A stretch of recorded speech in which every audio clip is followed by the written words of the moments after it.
Hey, bless you all, saints.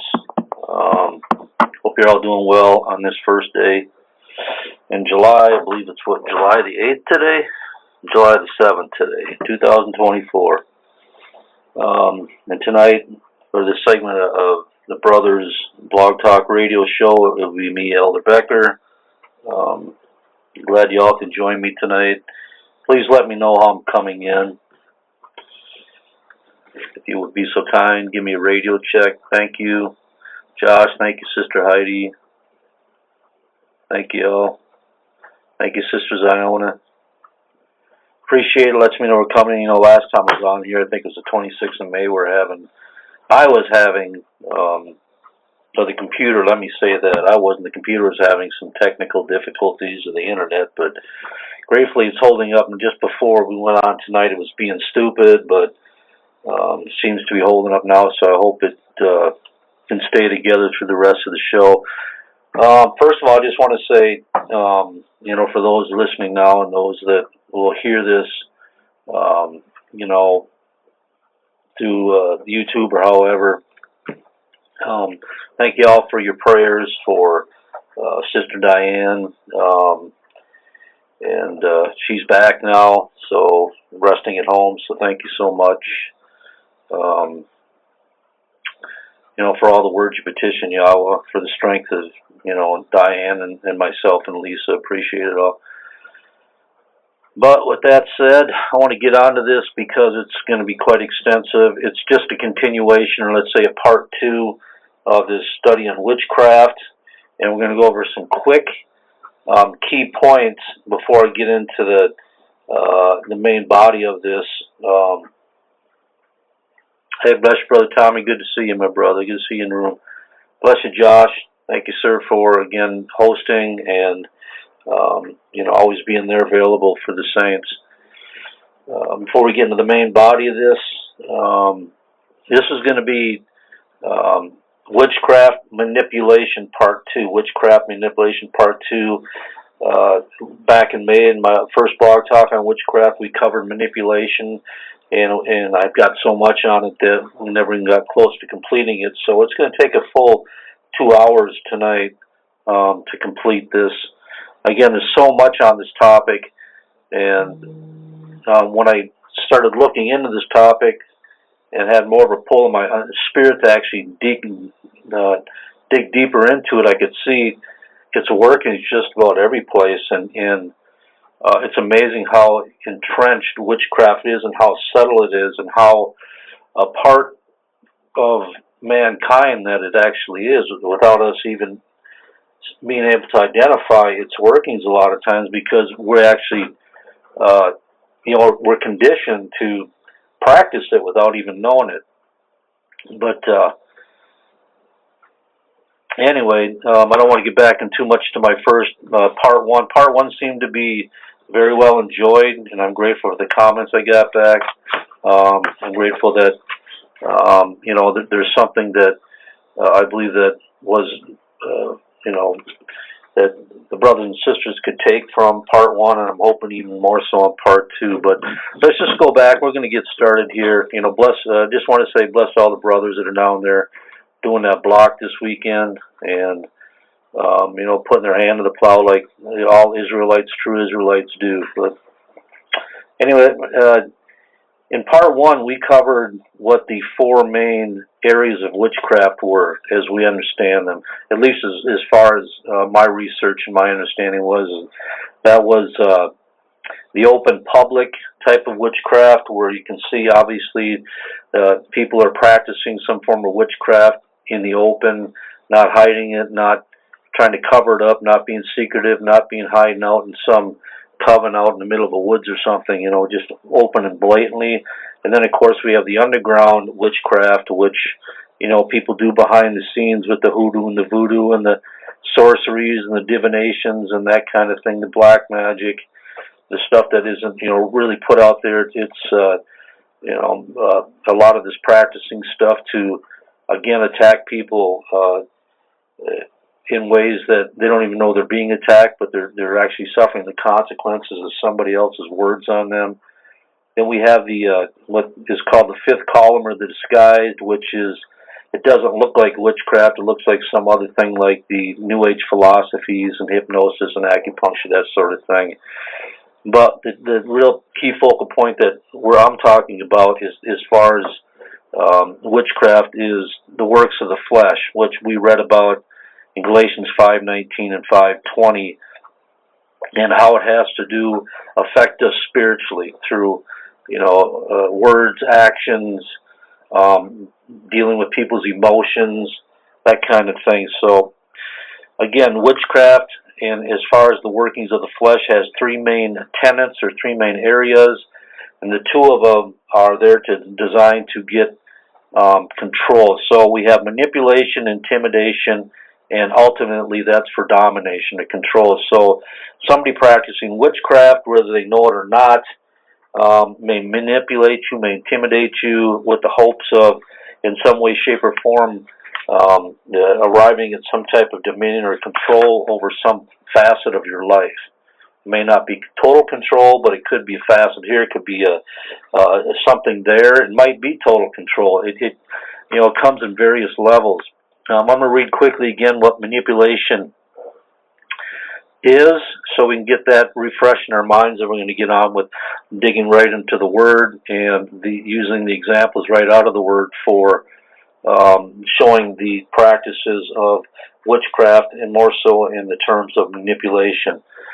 All right, manipulation, it is controlling someone or something to your own advantage, often unfairly or dishonestly, to control or influence a person, situation, or circumstances cleverly, unfairly, or unscrupulously. It's used to distort an individual's perception of reality and to steer one's mind in a certain direction. Of course, that's for advantage. Manipulation is often an attempt to gain control of another individual or situation by inciting an emotional reaction. Its primary objective is to play on the other's feelings and emotions in order to elicit change. Manipulation is used in order to distort an individual's perception of reality. Manipulation, which a lot of times you hear the word gaslighting, is exactly what that is. That's a form of witchcraft manipulation, gaslighting, because it's there to change people's idea of what reality is. Manipulation is based on the premise that everyone should have the ability to make their own choices.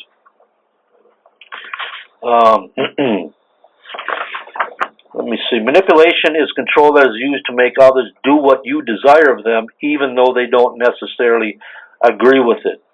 Again, I'm just doing a recap from the first part. Manipulators often portray themselves as the victim in order to win others over to, quote, feel sorry for them. Again, it's all about me. Look at what they said about me. Look at how I was done wrong. Look at how others betrayed me, portray me. Manipulators tend to be selfish and try to control others because they want things their way, even if they have to step on the rights of others. Manipulators will often coerce people into doing what they think is best because they have placed themselves in the place of Yahweh, and they do not trust Yahweh to provide an outcome that they can be happy with. Manipulation will often incorporate intimidation as a tool to bring others under its control. Manipulation often comes by the hand of those whom we trust the most, those we believe would never take advantage of us for their own purposes. Manipulation often uses accusations in order to challenge the credibility and the standing of others and bring others into the same agreement with the accusation, that is. Thereby, they also find themselves as having been manipulated.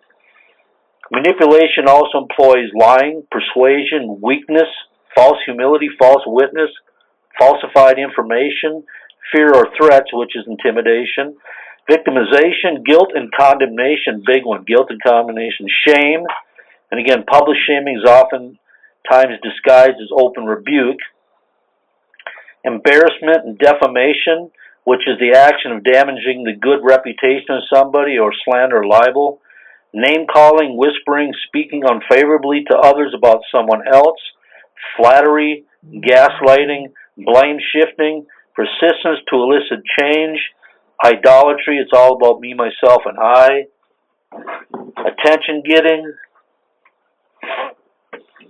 to the use of created drama and crisis, subliminal messages through the picture or speech, indirect speech, meaning targeting a certain person by conditioning the hearing, or action meant to reach the subconsciousness and elicit change, i.e. sowing seeds, hence coercion, confusion, bewilderment, not being able to think clearly or quickly, feeling disoriented, struggling to pay attention, make decisions, intellect, dealing-wise.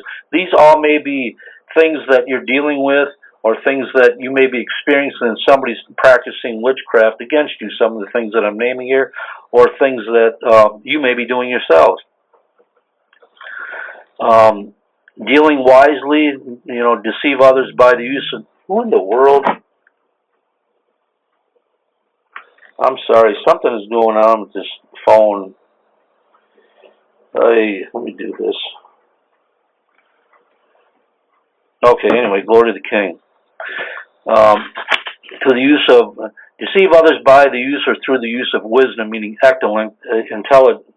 intellect or dealing wisely, or remember things, so many other things, and again, on and on and on and on. So that's kind of a recap in part one. I'll try to keep my focus here. And we're going to jump right into it. Okay, Josh, 2 Samuel chapter 15, 2 Samuel chapter 15, verses 1 through 6, and then, 2 Samuel 15, 1 through 6. So we're going to talk a little about Absalom and some of the witchcraft that he tried to perform when he was attempting to take over control from his father, from his father King David, and take control of the kingdom. All right, verse 1. And it came to pass after this that Absalom prepared him chariots and horses and 50 men to run before him. Now this tactic is meant to draw attention to himself. He was putting himself out there in open display, trying to get everybody to, wake them up and put something into their conscience that, hey, look, if something is going on, and he's trying to turn their attention to him, trying to get focus back to him. And this is just the tactic he used. He was using something large and loud and a focal point. Again, this is a tactic meant to draw attention to oneself, a look-at-me presentation to gain others' attentions, which otherwise wouldn't have been drawn to to look, to men to consider such and such person. This is manipulation. Men not only use material things to draw attention to themselves, but also intellect, oration, knowledge in order to sway others' perception and mind of one employing these tactics. It could be some, a fancy car. It could be, anything that's, bling or anything like that will take you away and get you to focus on the object rather than the person that is presenting the object. And that way there oftentimes can be an entrance into actually you being manipulated. And of course it's just that's the beginning. That's how the door gets open. Verse 2, and Absalom rose up early and stood beside the way of the gate. And it was so, when any man had a controversy came to the king for judgment, then Absalom called unto him and said, of what city art thou? And he said, thy servant is one of the tribes of Israel. Absalom is using a doorway of invitation. He's putting himself out there, inviting those who had only known him for this or for that to draw men into his trust and confidence. They just seen him as, the king's son, but now he's trying to make himself larger than life. He's trying to gain an entrance to speak to these people using material things first, and then once they got that attention, now he's using himself in more of a charismatic, inviting type of way, but he's drawing attention to himself. That's the whole point. Notice how he positioned himself, waiting for the right opportunity to strike up a conversation and speak. I have seen many brothers and sisters in my past years who will gravitate towards the newer saints, receive them with a great show of affection, will use this inviting method to open up for themselves a way in which to manipulate the unsuspecting and the innocent. And they'll do that by dropping things in the ears. They may speak about their particular beliefs or their doctrines or their ideas or philosophies about how things should be done or they should be run, or things that may not be agreeable to them, and they're going to try to see you. We call it the viper, but this is a very inviting, manipulative way to do it, drawing attention to themselves. Also be careful of those who have close affiliations and ties to those who are in places of leadership, that they not use that relationship with the men of renown as a means to give you over to complete trust and drop your guard, just as Absalom did, because these men, these people of the kingdom, recognized him, his status, because he was the king's son. And because of this relation, they probably let their guard down a little bit. I mean, come on, this is the king's son. We know your father. We know that, he's a good man. He loves the people. Surely his son has to carry the same characteristics, right? And so again, it's the relationship between somebody in leadership and somebody that is close to them, in their circle, I guess you can put it that way. And Absalom said unto him, See, thy matters are good and right, but there is no man debuted of the king to hear thee. And so he's building a case for himself, why you need to listen to what I have to say. Again, he's doing the outward show, demonstration. Now once he's got the ear, he's got somebody's attention. Now he's beginning to manipulate their understanding, manipulate their thought, manipulate their vision, change the reality of what's going on. Absalom said, moreover, oh, that I were made a judge in the land. Okay, so he's got an he's got an agenda here. He's looking for this whole point of control. This is dominion. Oh, that I were made judge in the land, that every man which hath any suit or cause might come unto me, and I would do him justice. This is a manipulating tactic. It's there to sell someone on the idea of what you believe you are, and not what Yahweh has given you place to be. So you're making room for yourself, basically. It's boasting in your own belief. It's puffing yourself up. It's luring unsuspecting minds into your confidence and trust to be further manipulated, with the end game being control and domination. Many times these foundations for manipulation in regards to men, believing that they are someone being called of Yahweh, is when others, without discernment, whisper things into their minds such as, I believe, because you see somebody with you believe that they have a gift that hasn't been recognized. Okay, there's so many different examples, and then somebody will walk up to him, man, I like the way you talk. You should be a teacher in Israel. You should be a pastor. You should be this, that, or the other thing, or you should be doing this job and not that person, right? And they may say you have greater understanding of this and that you should be handling this or that. That Yahweh is going to give you a position in leadership among the assembly. As I can see, again, this is somebody manipulating the one that's totally unsuspecting. They never had an idea at all that they were any such thing. And you got somebody putting this stuff in their mind, and the ones that putting their mind through friendship or through whatever the situation may be, are manipulating these people's minds to believe that there's something that they're not. If you get what I'm saying. Okay, verse 5. And it was so that when any man came nigh to him to do him obeisance, he put forth his hand and took him and kissed him. And on this matter did Absalom to all Israel that came to the king for judgment. So Absalom stole the hearts of the men of Israel. He did it by manipulating tactics. Again, he put himself out there outside of the view of the king. He presented himself in front of the people. He used material objects first. He drew them in through that, because his whole idea was he wanted to be the one to rule over the people. He wanted the one to have the dominion over the people. And he used different avenues of manipulation actually to try to achieve that point. And if you continue to read in that whole account, he almost did achieve that. He almost got to that point. In fact, David left the city so he wouldn't have to go to war with his son.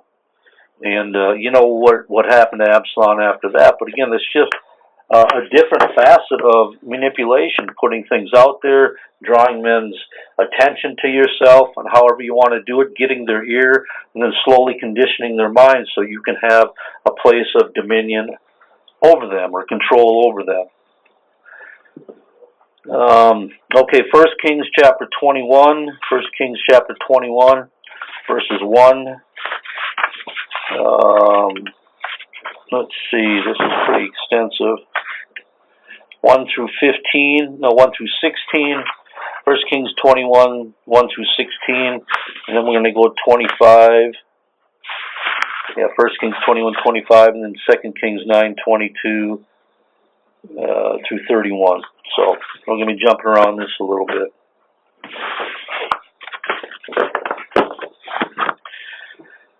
Okay, now we're talking about Ahab and Jezebel. And again, I mean, the Bible actually says that they practice witchcraft. And you can see it in their conversation and what they did to obtain a certain realm of dominion and control over what somebody else had or over their life. All right. And it came to pass after these things that Naboth the Jezreelite had a vineyard which was in Jezreel, hard by the palace of Ahab king of Samaria. So we get introduced to this chapter. It's talking about this man named Naboth. He's got a vineyard, and it's very close to the palace that Ahab, lives in. That's his habitation. And Ahab spoke unto Naboth, saying, Give me thy vineyard, that I may have it for a garden of herbs. So he's basically demanding, I want your vineyard, because I got an idea that I think would work better than what you're using it for, and so I require that possession, okay? That I may have it for a garden of herbs, because it is, okay, here comes the reason, here comes the excuse why I think you should give it to me. It'll do me better, because it is near unto my house. He's giving Naboth reasons why he should hand over this vineyard, over this piece of property, I should say, because it is near unto my house, and I will give it thee for a better vineyard than that, or if it seem good to thee, I will give thee worth of it in money. So he's trying to obtain this thing. He's trying to present a picture that this would do me better than what is doing you right now. He's trying to manipulate Naboth's mind by saying that it would actually better satisfy the whole situation if you were to give it to me, right? It would be more useful or beneficial if it was given to me, and you could, for whatever, because of the relation or whatever the case may be, we'll find out later on what the real reason was. But I think it's better that I have that. And Naboth said unto Ahab, Yahweh forbid it me, that I should give the inheritance of my fathers unto thee. And Ahab came into his house heavy and displeased because of the word which Naboth the Jezreelite had spoken to him. For he had said, I will not give thee the inheritance of my father. And he laid him down on his bed and turned away his face, and he would not eat no bread. Again, Ahab, the king of Israel, had expectations that were dashed. He had hopes that came to naught. It is very possible that Ahab believed because he was king in Israel, the ruler over all the people in Israel, that Naboth should have instantly complied with Ahab's request and relinquished that which was his simply because Ahab had the rule of authority over him. Ahab then put on a show for all to see how he let down he was, how sad he was, how disappointing he was, because his expectations didn't turn out as he had believed they should have. Be discerning and aware when you see those with heavy countenance, with displays of sadness, when tears might be falling, when the face is pointed downward. This could possibly be a trap to open up your ears and heart to manipulating ways. Of course, this isn't always the case, but just be on guard to what might be told to you in case someone is attempting to entice you over to their emotional state. Verse 5. But Jezebel his wife came to him and said unto him, Why is thy spirit so sad that thou eatest no bread? So she sees what's going on. He's feigned himself. He's upset. He's letting everybody know how hurt he is because of the fact that he didn't get what he thought should belong to him. In this case, by virtue of the fact that he was the one in leadership position, okay? I mean, simply should have been handed over. But Naboth stood on the promise that this belonged to him, and it always belonged to him and his inheritance for the children after him. So he wasn't going to be swayed any way, shape, or form because it was rightfully his. And so now we're going to find out that there's going to be a plan that's going to be cooked up here using witchcraft in order to steal this inheritance right up from under Naboth. Not even steal it, to bring it into possession of Ahab. And this is just, again, another facet, another manipulating tactic of witchcraft to get dominion. Remember, you have to remember through this entire study that witchcraft manipulation and intimidation is always there. The end game is always for some form of control or dominion. It might be over a piece of property, it might be over somebody, certain facets of their life, whatever that might be. And a child to a parent, it can go on and on and on, but the fact of the matter is, it's just the end game is dominion. And so now Jezebel, his wife, came to him and said unto him, Why is thy spirit so sad that thou eatest no bread? And he said unto her, Because I spake unto Naboth the Jezreelite, and said unto him, Give me thy vineyard for money, or else, if it please thee, I will give thee another vineyard for it. And he answered, I will not give thee my vineyard. Now, of course, Ahab is, he's trying to show that he was being fair to the whole thing, right? Now, he's already playing on her heartstrings. He's already manipulating his wife, and taking her into his mindset, to his emotional state, in order for him to get gain. Now, this is all a big setup. He may have not realized what he's doing. I believe that he was. But under these tactics of this manipulating witchcraft, control, it ultimately to get dominion over this piece of property. And verse 7, And Jezebel his wife said unto him, Dost thou not govern the kingdom of Israel? Ooh, look at her response. Now that says a mouthful. Arise, eat bread, and let thine heart be merry. I will give thee the vineyard of Naboth the Jezreel. So the king couldn't get it, so now his wife makes a statement that says, I'm going to get it for you. Now that should tell him something right away, like, wait a minute, woman, what do you think you're doing, right? But no, this man wants it that bad, he's going to let her carry on whatever she has to do in order for him to be satisfied with his possession because he failed. Now again, what a display of sorcery and manipulation. Ahab makes merchandise of his wife. First plays to the heartstrings of her through a manipulating countenance, and then she reciprocates in gaslighting him, pumping him up, stirring him up, and forcing the notion that whatever Ahab wants should belong to him by virtue of title and position. See how easy soul ties can work witchcraft. Other forms of relationships, such as close friendships, those who you might have affections for and those you have fondness for, can also be traps to open the door for witchcraft manipulation used two ways. And it can be because people, when they have a close affinity with somebody, a close relation with somebody, there's just an expectation that what you believe they should automatically fall into line with, whatever that might be, whatever they may whisper in your ear, whatever idea that sounds appealing to them when they present it to you, because of that soul tie, that relationship, that brotherhood, sisterhood, whatever it might be. Their expectation is you actually come into agreement with what they're saying. But this is where you again have to stand on your own, who you are in Messiah at all times and everything.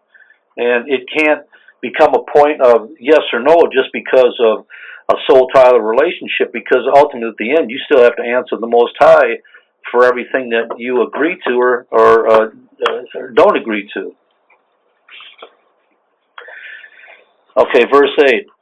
So she wrote letters in Ahab's name and sealed them with his seal and sent the letters unto the elders and to nobles that were in the city. So she's going to use his authority. She's going to use that authority to gain control, because she said earlier, don't you govern the kingdom of Israel? She's thinking by default that anything that this man asked for should automatically be his, simply because of who he is and his position. But again, Naboth, knowing what belonged to him, knowing his rights, knowing who he was, knowing what belonged to him and what no man could take from him, refused. And he stood on the principle of truth. But here again, when somebody wants something so bad, they may, when they fail one way, they may manipulate somebody else to come and try to attempt to hit you again up another way. As you can see it clearly in the story. There is no way to truly know if Ahab was aware of the devices of his wife, what his wife was using in her order to procure that what Ahab yearned for, but the facts remain that Jezebel used her husband's authority to gain control for him and his house. It's obvious she didn't have the place as the wife of Ahab to do so. Otherwise, it stands to reason she would have simply set things in motion using her position as the wife to the king. Again, so what I'm saying is that even because who she was, the queen, she didn't have that authority. Remember, she wrote. She fraudulently presented documents under Ahab's name, using his authority, speaking on his behalf. Right? It'd be like, say, Diane or Lisa came to one of you and said, "Well, Elder Becker said this," or "Elder Becker said that," right? And basically using my authority to say, "Well, you have to do this," and expecting you to do it, and because I'm an elder or because I'm an aged man, people would, honestly, probably comply if it was something that was right. And I hope they wouldn't if it wasn't right. But what I'm trying to get is the fact that this is how easily this could work in any situation. It is not the order of Yahweh for a woman to command, demand, and have rule over men in any capacity. And any woman coming to a man with commands, demands, better be doing it by the way of a messenger sent from a male authority. Meaning woman has come strictly under the authority of her husband. That can be, instantly proven. Okay, so again, just following the story, this whole thing is going back and forth. They're using strict forms of witchcraft, manipulation here. Again, as the king, Ahab didn't have any form of intimidation because of his position. Naboth was not intimidated, even though he was dealing directly with the king of Israel. Come on, the king of Israel comes directly to you, asking you something, and if it's your right to stand on it, you stand on it. That's just the bottom line. And people can't respect it. That's just what it is. But you need to stand. Having done all, stand. And that's what Naboth did. And she wrote in the letters saying, okay, so now, again, another important thing. She's using authority again to get this. So she's delivering to the elders of the city. The ones that, are the ones presented before the people, the ones that look as though they are in line, in league, trusted figureheads in amongst the people. So she's using this again to further her manipulating ways. People that the other people wouldn't question. And she wrote in the letter saying, "Proclaim a fast and set Naboth on high among the people." Excuse me, and set 2 men, sons of Belial, before him to bear witness against him, saying, "Thou didst blaspheme Yah and the king, and then carry him out and stone him that he may die." So they're going to bear false witness. It's going to take 2 wicked people and bear false witness of the elders and the nobles against Naboth, and she's going to get her way. I mean, Ahab's going to get what he wants. And the men of his city, even the elders and the nobles, those who were the inhabitants in his city, did as Jezebel had sent unto them, and it was written in the letters which she had sent unto them. How could these men go along with such wickedness? Was it fear that they could also one day be set up for a fall by Jezebel, as these men probably knew her character and what she was capable of? Was it out of fear of authority that they had over them in Ahab, as he was their leader? Was it out of loyalty or allegiance, or was it expected of them simply because they were subordinate and to blindly submit and not question anything? So you have to ask yourself why these men that were set up before the people, men that are supposed to be men of trusted and integrity, why these actions, why they allowed these actions. And again, was it out of fear what would happen to them? Was it out of blind loyalty, allegiance, simply committing to whatever was requested of them simply because it came down from somebody higher up? Again, elders were supposed to be We're supposed to be men of wisdom and those endowed with authority, men who were there to help the king in ruling over the people. The nobles were counted as men which also had power and position over the people. Why did these men give place to such wickedness and allow such travesty to happen? Why didn't they put a stop to it? Why did they stand up and say, this is not lawful, this is not right? And that's a very serious point. It truly, really is. Verse 12, they proclaimed a fast and set Naboth on high among the people. So they're setting him up, right? And there came in the two men, the children of Belial, and sat before him. And the men of the Belial witnessed against him, even against Naboth, in the presence of the people, saying, Naboth did blaspheme Yah and the king. Then they carried him forth out of the city and stoned him with stones that he died. Here's a clear example of what false witnesses can accomplish, manipulating the minds and hearts of the people, especially those false witnesses who are in places of leadership and authority.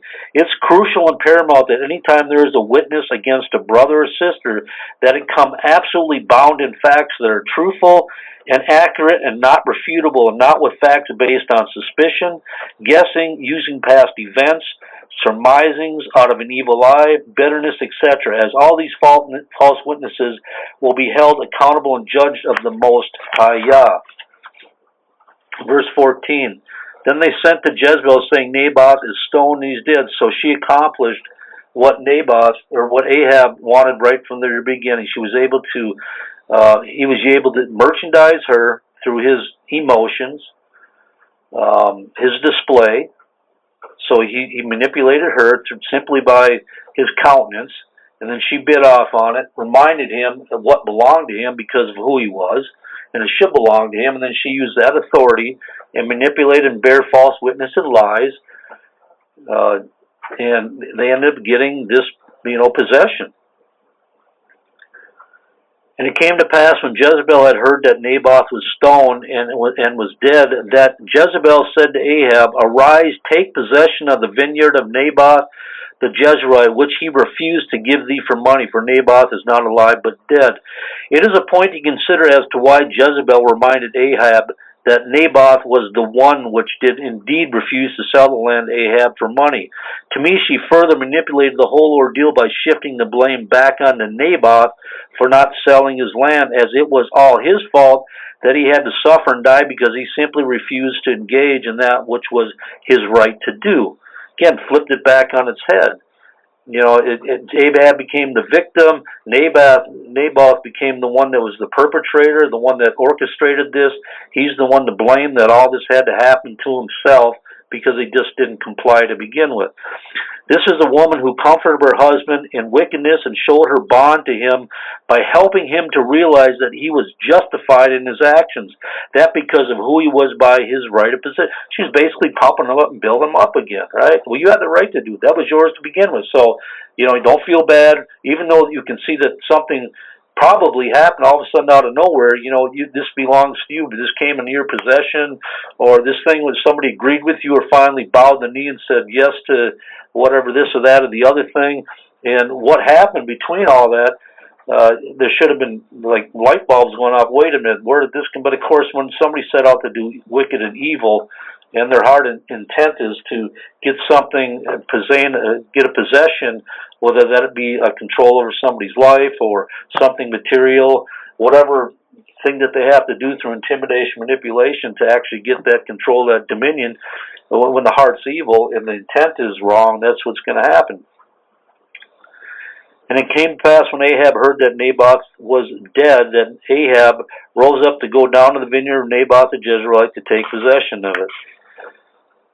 I wonder where the children were in all this. I wonder what they, because it was supposed to be inherited. Maybe he didn't have any children at that time. Maybe he was working on a family. Maybe he was getting that piece of ground built up for, more value by with the vineyard. Who knows? All right. Okay, 1 Kings 21:25. 1 Kings 21:25.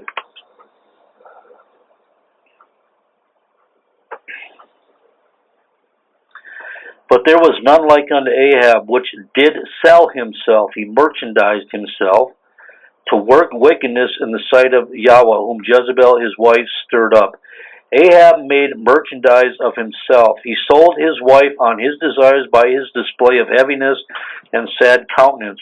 Ahab staged the whole thing. He put on a performance worthy of an Oscar. He sold his wife a bill of goods steeped in wickedness, craftiness, and cunning, all tactics of witchcraft manipulation. Jezebel, in turn, buys the merchandise Ahab is selling. She pumps him up with poison, reminds him of who he is. This belongs to you. Don't let the people speak to you like that. You're the king, for Pete's sake. You deserve it just because of who you are. This is afforded you. You have the right to this or that because you have been given the rule over the people, and they must all submit to your every desire, regardless of whether it's right or wrong. You can see it all played out in this story in the words that were exchanged. Again, but Naboth, he just stood on what was true and what was right, on the principles of, again, righteousness. 2 Kings chapter 9, verse 22. 2 Kings chapter 9, verse 22. And this is just, again, building on the end of this thing, of this whole account.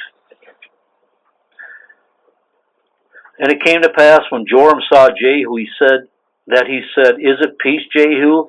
And he answered, What peace, so long as the whoredoms of thy mother Jezebel and her witchcrafts are so many? So just reinforcing the idea that Jezebel did work witchcraft, and we can see it again in this other example here. In fact, they both worked forms of witchcraft, Ahab and Jezebel, but the people recognized her character and what she was capable of. It was manifest. And to finish this up, 2 Kings chapter 9, 30 and 31. Yeah, again, 2 Kings chapter 9, verses 30 and 31. And when Jehu was come to Jezreel, Jezebel heard of it, and she painted her face and tied her head and looked out the window. And as Jehu entered at the gate, she said, Had Zimri peace, who slew his master? I thought it necessary to give some mention, as these things, like makeup and certain attire, also are forms of witchcraft, which are used in order to allure to the lust of the flesh. So again, this is going even farther past the story of Ahab and Jezebel that we just read. We all know that she painted her face and she dressed herself up, right? Made herself look more appealing, like Absalom did, presented material things out there to sway the emotions, to capture the feelings and the emotions of the person that was beholding these things. So she knows exactly what she needs to do to catch the attention, to draw it away from the real point that's going on here. So she puts on this makeup, right? And she dresses herself a certain way. This, again, is a form of witchcraft in order to manipulate and change the reality of what's really going on, to steer things to go. She's looking to gain a place of dominion again over a certain form of control over this man and his intent.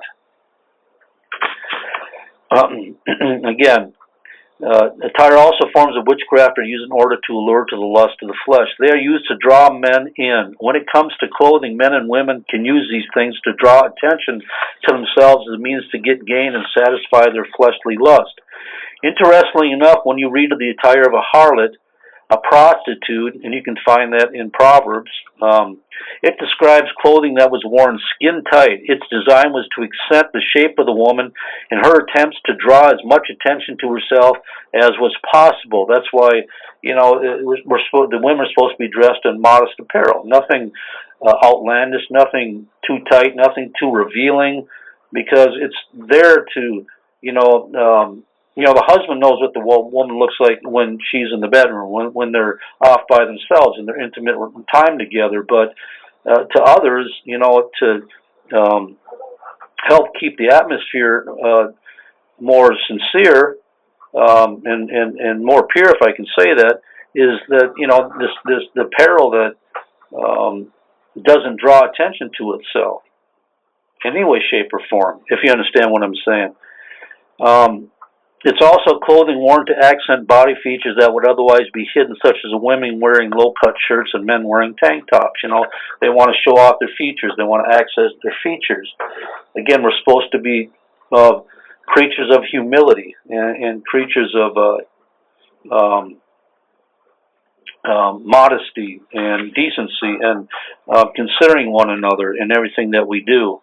I mean, that's why the ministry years ago we instituted shorts on men and no tank tops, because they don't want to accent men's features and characteristics, and some people get drawn to legs and that kind of thing. And once you start removing one piece of clothing, there's justification to remove a little bit more and to change this feature, do that feature, and these things creep in and slowly start to pervert the right way of presenting Israel in the period they're supposed to be presented in. If I'm making sense. Again, these are all forms of witchcraft.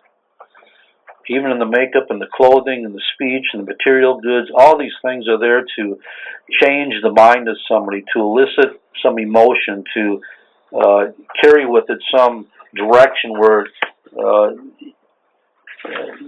there's a level of control, or a level of what's the word I'm looking for? Help me, Jesus. Something, a possession, that kind of thing. All right, Proverbs chapter 6, verses 20 through 24. So we covered a bunch of different facets there. We covered Absalom material things and inviting people through, words and placing their minds that, reasonable, things that are sound reasonable to them to look at him for their needs and that kind of thing. And then we have Ahab and Jezebel, how they worked it out through witchcraft, manipulation, and intimidations. Both things are in this story in order to get something that didn't belong to them. How they fooled the people, how they played off of each other and their feelings and emotions, and worked this wickedness. I mean, these are all forms of witchcraft, and it comes in so many different ways and varieties and shapes that you have to be constantly on the guard.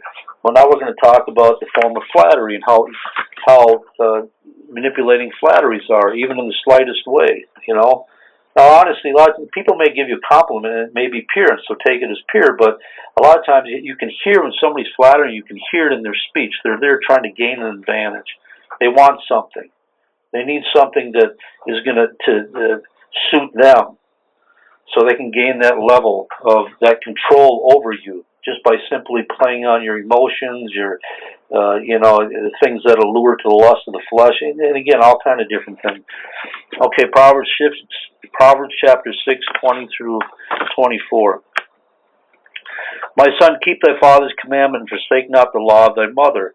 Bind them continually upon thy heart, and tie them about thy neck. So again, the opening admonition is, keep thy father's commandment, and forsake not the law of thy mother, the word of the Most High. Okay, bind it continually a heart. Why? There's a reason that we need to do these things. There's a reason these always need to be in the forefront of our minds, because this is preventive, quote, medicine against the attacks of Satan, especially against the attacks of witchcraft, if the word is always kept right there in the forefront of our mind. When thou goest, it shall lead thee. When thou sleepest, it shall keep thee. And when thou wakest, it shall talk with thee. Always, all the time. The word, the commandments, the truth of the Most High is continually enveloping you when you bind it to your heart, continually. When you wear it, right? When it actually becomes part of you. It's there all the time. For the commandment is a lamp, and the law is light. This is shedding light on darkness, things that are against the Most High, things that are contrary to the ways of Yah. And the law is light, and reproofs of instruction are the way of life.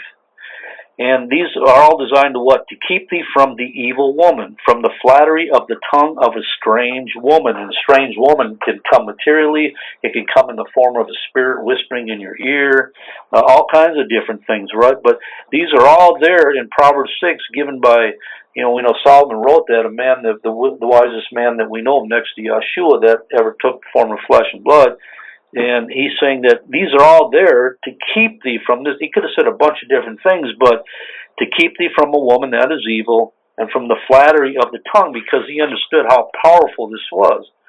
Again, this is a man that had how many wives and concubines, right? He understood something about a way a woman could operate. And I'm not just pointing at women. Men operate. Everybody can operate in a working of witchcraft, manipulation, intimidation. But he's just talking about flattery is the thing I'm getting here. Flatteries are one who uses smooth speech, excessive and insincere praise, excessive approval, sweet talking to make gain of you and cause you to let down your guard, to show false allegiance.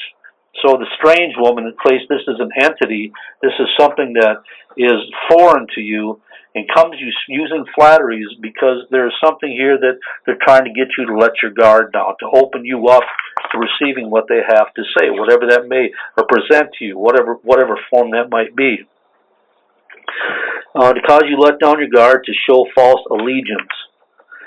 It's much more difficult for you to be deceived and fall under a manipulating tactic such as flatteries if you know what the commandments tell you, if you know what the law speaks about, if you know what the word is warning you against such things. Okay, Daniel chapter 11, verses 32 through 34. Daniel 11, 32 through 34.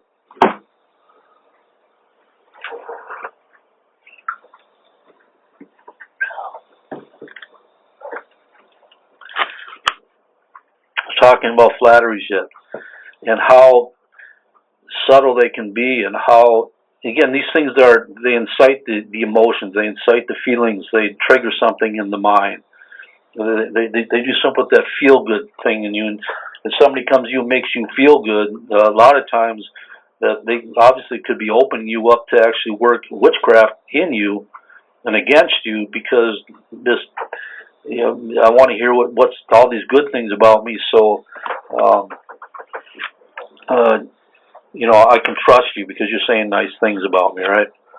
Okay, Daniel chapter 11, verse 32. And such as do wickedly against the covenant shall he corrupt by flatteries, but the people that know their Yah shall be strong and do exploits. And of course, Daniel chapter 11 is to me, it's twofold prophecy. It's talking about Antiochus Epiphanes and Maccabees and what he did with the Israelites, and how you have to know the story of that, how he used flatteries to fool to entice some of the leadership in there, flattering witchcraft manipulation to come over to his side to change their mind about keeping the commandments, the laws, the statutes that they were given by Elohim. And again, they think this is like something we're going to see happen again. That's my own opinion, but. And such as do wickedly against the covenant, I mean the bond, the agreement between Yahweh and his people, shall he corrupt by flatteries, again, because he wants to get a door in. But the people that know their Elohim shall be strong and do exploits. They know that's their fallback, is they know their Yah. They're not going to be fooled by flatteries. Again, flatteries, one who uses smooth speech, excessive and insincere praise, excessive approval, sweet talking to make gain of you and cause you let down your guard, to show false allegiance. Verse 33, and they that do understand among the people shall instruct many, yet they shall fall by the sword and by the flame, by the captivity and by the spoil many days, because people reject knowledge and they come to destruction. And when they shall fall, they shall be hoping with a little help, but many shall cleave to them with flatteries. Again, they're going to say, they're going to give insincere praise. Oh, you're doing good. Keep going. There's going to be no real help there at all. They're just puffing you up and reassuring you something that they're unwilling to give any aid at all, But again, just a demonstration of what flatteries can do and how corruptive it can be. All right, Colossians chapter 2, verses 1 through 6. Colossians chapter 2, verses 1 through 6. So I hope everybody's still following along and still connected that way. It looks like Josh, something happened to Josh. I don't know what's going on. Yeah, hallelujah. Well, glory to the King. If y'all got the word in front of there, you can continue just to look. Let me check something here.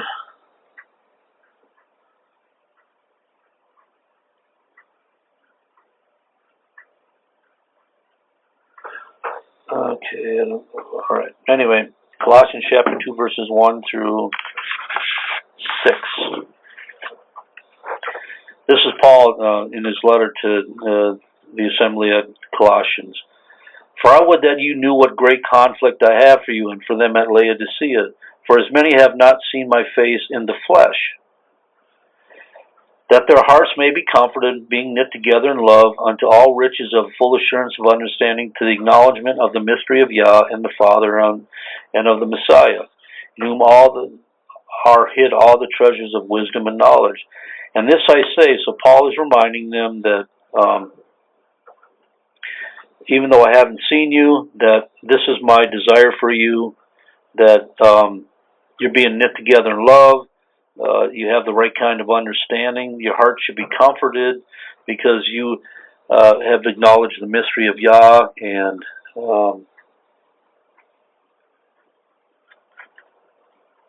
sorry, I got distracted. Glory to the King. Anyway, so all these things here. So this, and then what's going to happen when Paul's writing this letter, and he says, "And this I say, lest any man should beguile you. Any man should deceive you, delude you, circumvent you, cheat you. Any man should beguile you with enticing, which is speech adapted, persuade, pervasiveness of speech." So we're going to talk about a little bit about people using persuasion or to persuade you. "And this I say, lest any man should beguile you, or deceive you, or cheat you, or circumvent you, with enticing, persuasive speech, enticing words. For though I be absent in the flesh, yet I am with you in the spirit, joining, beholding your order, and steadfast in your faith in Messiah. And as you have therefore received Messiah, Jesus, our Savior, so walk ye in him." We know what the Word says, and we have the Holy Spirit. It takes these gifts to be able to hear one another is beguiling you, using words to deceive you, to delude you, to entice you to leave off the truth of the Word and the warning of the Holy Spirit.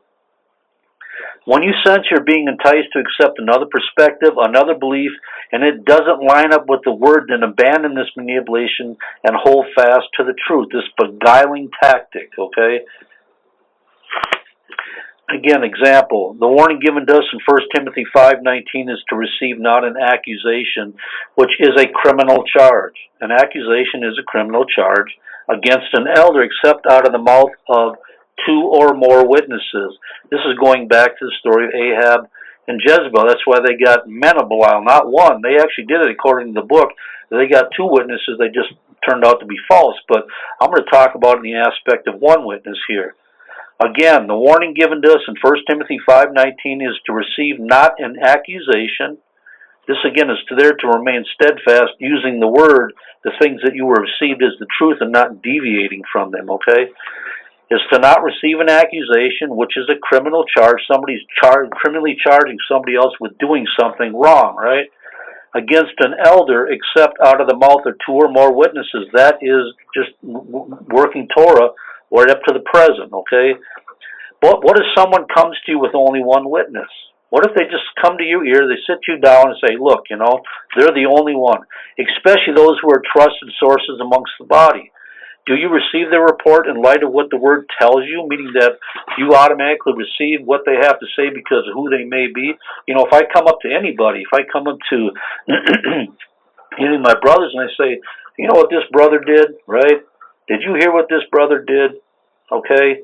Man, they're going to believe you just because of who you are. At least that's what might happen. But if you understand what the Word says, and they're only receiving my report, nobody else, I'm talking against somebody that's in authority and leadership, right? And if it isn't backed up by another witness someplace and somebody else that knows the truth of the same thing, then don't receive it. You can hear it, you may even question it, and you have that right. I mean, okay, so this is what you're telling me, but is there more to it? Does somebody else know this fact? Did this come from somebody else? What was the source? Where was this come from? Because we're all bound to be taken and fooled in some way, shape, or form, if you understand what I'm saying. Do you allow yourself to be enticed to believe contrary to what the Word has already spoken to you and come into the manipulative actions of another? Meaning that it says out of the mouth of two witnesses or more, not one. So if somebody comes to you about one witness about anything, you can't receive it because it's going against what the Word says, that it has to be two or more witnesses. And believing just one witness about anybody, especially those in authority, is going contrary to what the Word telling you. That's the only one I'm trying to say. And it might be somebody trying to manipulate you into their way of thinking, of their belief. They may have an agenda against somebody, and you, just because of your affiliation, your association with such and such person, you may receive it just out of the mouth of one witness, and you become guilty in the same thing, if you understand what I'm saying. Okay, Galatians chapter 1, verses 6. Galatians chapter 1, verses 6 through 9. Galatians 1, 6 through 9.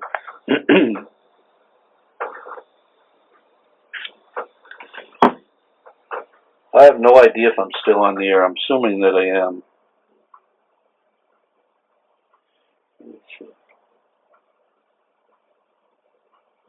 All right, let's see. And Paul says, he's talking to the assembly at Galatia. I marvel that you are so soon removed from him that called you unto the grace of Messiah unto another gospel. So Paul is just blown away, like, what is going on here, right? You've been given the words of life and taught the words of life, been taught the truth, and now he's marveling. He hears this report that how easily you're removed. Well, how are you removed? What caused you? Okay, thank you. All that you can still hear me. Thank you. And what is causing this? What happened? Paul has a concern here, and he's talking about the truth of the gospel, the message, right? Which is not another, but there be some that trouble you and would pervert the gospel of Messiah, the truth and message of Messiah. Taking the message of Messiah and misusing it for gain and position, taking the word of Yahweh, seeking to make merchandise of you and gain dominion over you. Men which take the scriptures and the letters and twist them to make them say things that are not accurate or fact in order to gain your loyalty and trust, to bring you farther under their blanket of manipulation, men which usher in confusion by corrupting the true meaning of the word.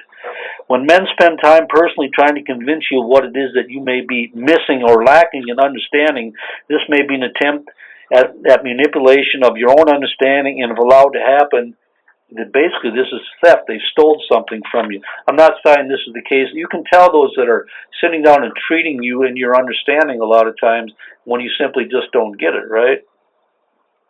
And they're going to work with you to help you. They're not going to just turn a shoulder and walk away and get disturbed. And they're going to work with you in a purity because they want you to understand like they understand. Sometimes you just can't, and you have to wait. But you have others that are coming to remove you from the truth that you know and was revealed to you, and you got witness of by beguiling methods, by methods of perversion, by manipulating ways to take your mind about that which you were cemented in and bring you into whatever control or dominion that would gain them advantage. Galatians verse 8, 1:8. But though we or an angel from heaven preach any other gospel unto you than that which we have preached, and let him be accursed. Don't pay no mind to it. Don't give no attention to it, because it's not going to do anything but lead you down a road, a pathway of destruction, and bring you under that person's dominion or control. And they may just not even be looking for that control. They've manipulated their mind enough. They're being used as the devil's advocate just to steer you away from what is the truth and cause you to go in a different direction. And these are Paul's warnings. And as we said before, so I say now again, if any man preach any other message unto you than that which we receive, let him be accursed or excommunicated. All right, 1 Timothy 5:19. We covered this a little bit earlier. We're going to go into a little bit more detail because this is very important. Very important because, honestly, I think this has happened too many times in Israel when we deal with the one witness situation.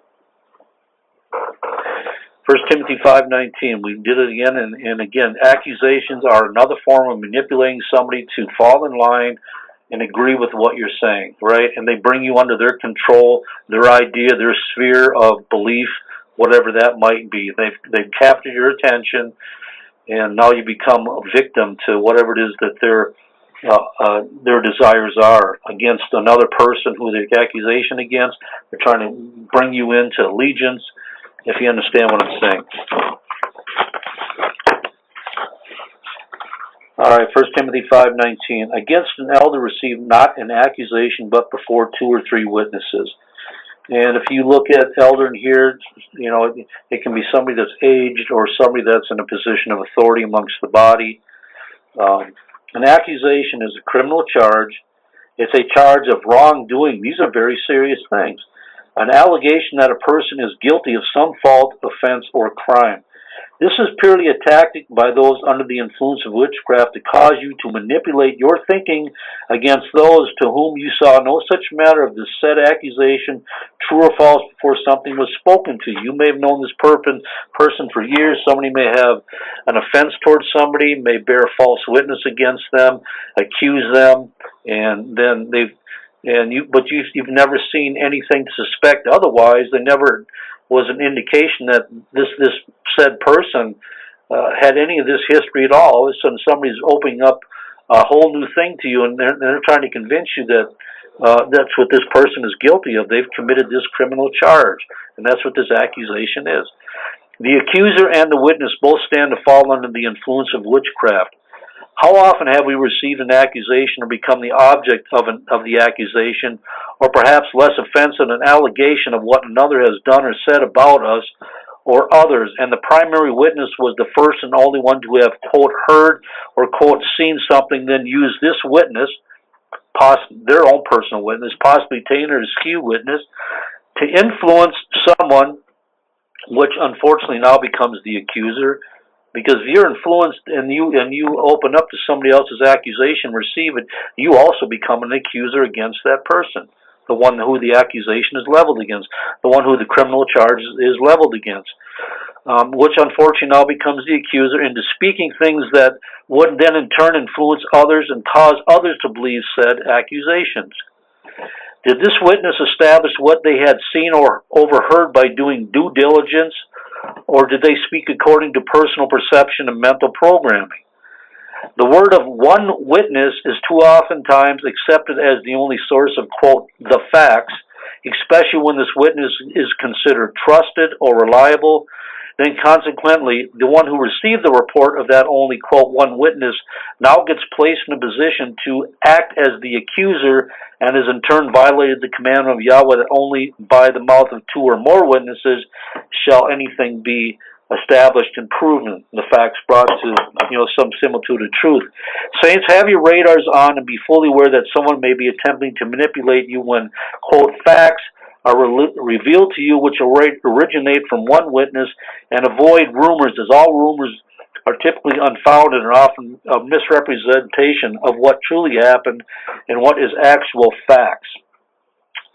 And do we ever really comprehend how much damage and influence can be generated by those, especially in positions of authority, who, when they speak, and I'm looking at myself, believe me, this is a fear that I have. When they speak of others, can easily manipulate the one spoken to think as the one which is speaking the accusation against said brother or sister.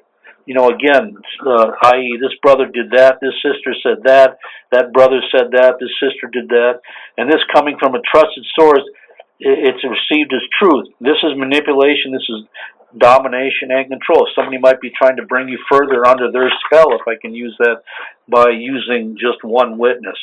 All right, Deuteronomy 19:15, just coming back from the Torah quick about one witness. Now just read this quick. One witness shall not rise up, or they shall not confirm or establish against a man for any iniquity or any sin, in any sin that he sinneth, except at the mouth of two witnesses, or at the mouth of three witnesses shall the matter be established. Now listen to that again. One witness shall not rise up, shall not confirm or establish against any man for any iniquity that this man may have committed, or any sin that this man may have committed, or any sin that he sinneth at the mouth, but only at the mouth of two witnesses, or at the mouth of three witnesses shall the matter be established. That's why when you hear of a matter that's happened, like we do here, we obey the book. When we hear of a certain matter, we hear of an accusation or an allegation or an assumption or assertion against something that's gone on. The Bible tells you that, especially in light of the judges, that they're supposed to do due diligence and search out the matter and see if such things be so, because this has only been brought up or delivered by one witness. Whatever, it might have been a rumor, whatever the case may be, it's not established as fact until it becomes under two or more witnesses. So that's why you do the due diligence, and you have to search it out, ask questions, sit people down, get the sides, bring it to light, because Satan's always working in darkness and always trying to destroy somebody's credibility and somebody's standing and that sort of thing. So be very careful of these things. And again, a lot of the things that we've covered tonight, you need to always stand on the Word, no matter what you're faced with. The truth is the truth. And don't let anybody move you from whatever that truth, the truth as it is, right? So again, if somebody, we're just using the one witness thing, and using me again, if I come up to anybody, I'm talking to the brothers more than the sisters, and say, well, you know what, this brother did this, and I can say my source, that my wife told me that this sister did that. I heard it from her. She saw it, and she's telling me. And because I tell you, all of a sudden becomes fact for everything. No, now you're not standing on the principle of the Word. You have to be careful and just say, if somebody presents, you have the right to say, okay, so where's the other witness to this? That might, if it was coming from my wife, that may be strictly her opinion, right? She's trying to use my position to gain some type of advantage over another sister, some other control, using my position, trying to manipulate me, and then I'm going to manipulate you to receive one witness, the truth out of one witness, which is going against the Word. I think you all see what I'm saying, but this is a witchcraft, and a very dire form of witchcraft. Again, an accusation is a criminal charge. And have I failed in this? Absolutely. And been fooled by it and taken advantage of it more times than I care to even think about it. And it's disturbing to me that not only have been participated in, but allowed it to happen. And I've changed my mind against that in a whole bunch of ways, believe me. Okay, Sirach chapter 26, verse 5. The last thing about accusation. I think Pastor actually read this the other day. I forget, was it Blog Talk? Yeah, maybe in a Blog Talk. There are three things that mine heart feareth, and for the fourth I was sore afraid. The slander of a city, the gatherings of an unruly multitude, and a false accusation. All these are worse than death. That's how deep and dire this manipulating tactic of accusation goes. That's how bad it is. All right, 1 Corinthians chapter 15, verse 33. 1 Corinthians 15:33. Be not deceived. Evil communications corrupt. Evil communications ruin. They spoil good manners. They corrupt them. If someone's behavior and manner of conduct around you changes from their normal way of behaving, then there's a very good possibility that you're dealing with someone who is speaking evil behind your back and sending cursing against you by speaking evil against you. This is a form of witchcraft and is meant to sway your feelings and emotions, meant to question yourself as though you are in the wrong about something, may even induce feelings of guilt out of nowhere. Somebody may just avoid you. They've been friendly and everything's fine, and then the next minute they're troubled. You can feel an uneasiness, and it starts to get you to look at your own self like you've done something wrong. And then you're open your doorway to being manipulated and bring yourself into some type of spiritual, emotional derision. Also pay attention to things happening in your body, seemingly coming out of nowhere, such as sudden pains and aches. And this has to do with evil communications, okay? Such as sudden pains and aches, dizziness, confusion, cloudiness of the minds.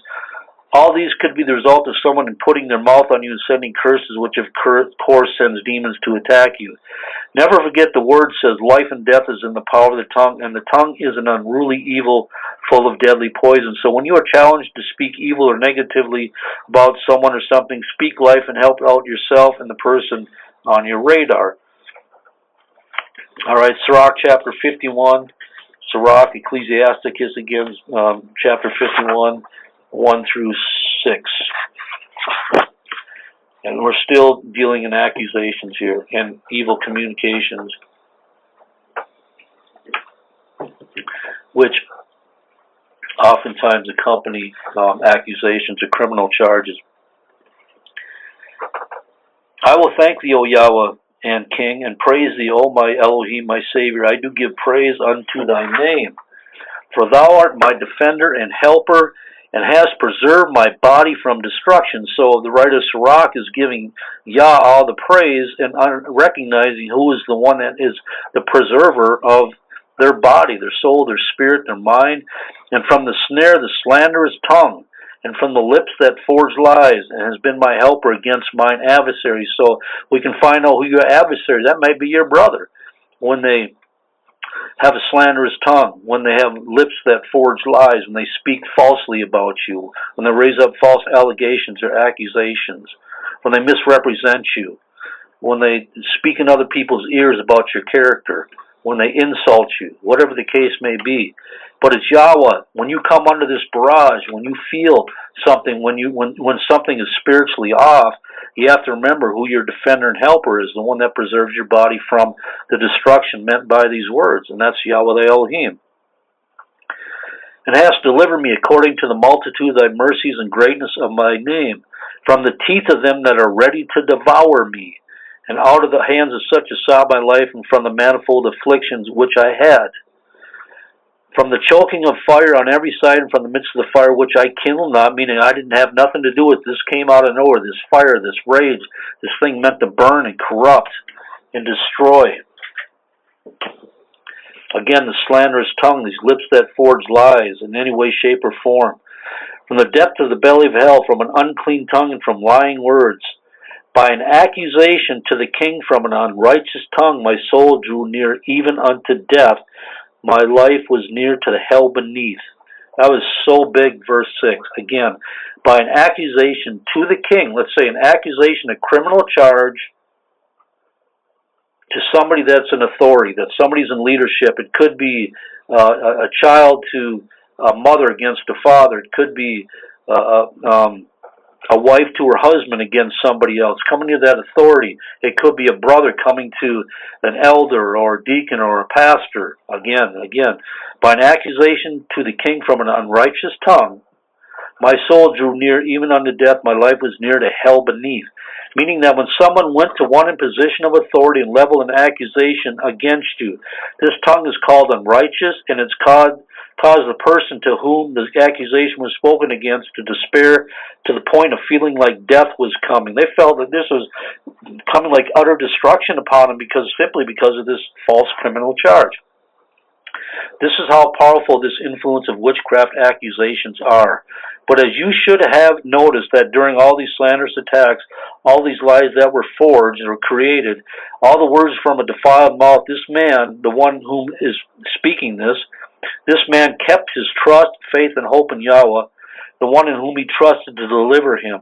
Isaiah 54:17 has bestowed upon the righteous the right to refute, that means to condemn, every tongue that rises against us in judgment, as the verse tells it, that this is the part of our heritage from the Most High. This is something that is our right. Every tongue that, no weapon formed against thee shall prosper, and every tongue that rises against thee in judgment thou shalt condemn. You have the right to refute that. You have a right to return fire on them when somebody's speaking falsely against you, no matter who it is. That is your right. That's your heritage given to you by the Most High as a son or daughter of Elohim. We have the complete discretion to challenge falsehoods, lies, accusations, and slanders, and once we have, it will be in the hands of our Elohim who vindicates us. But it isn't for us to return the same wickedness as the mouths of our enemies that have spoke against us. We must refrain from slander, lies, and falsehood, as this is the same manipulating tactic that our enemies used, and we, Yah forbid, act just as they do. If you resort to the same behaviors, then you too are guilty of engaging in witchcraft manipulation. Psalm chapter 109, verses 1 and 2. Psalm chapter 109, verses 1 and 2. I'm sorry if I'm going a little quick. I do want to get this part 2 manipulation completed tonight, so bear with me. Hold not thy peace, O Yahweh of my praise, for the mouth of the wicked and the mouth of the deceitful are open against me. They have spoken against me a lying tongue. Again, a lying tongue is a form of tongue that is used to manipulate others about somebody else. Or to manipulate, if you lie to somebody else, it's to change their mind, to change reality, to gaslight them by using lies.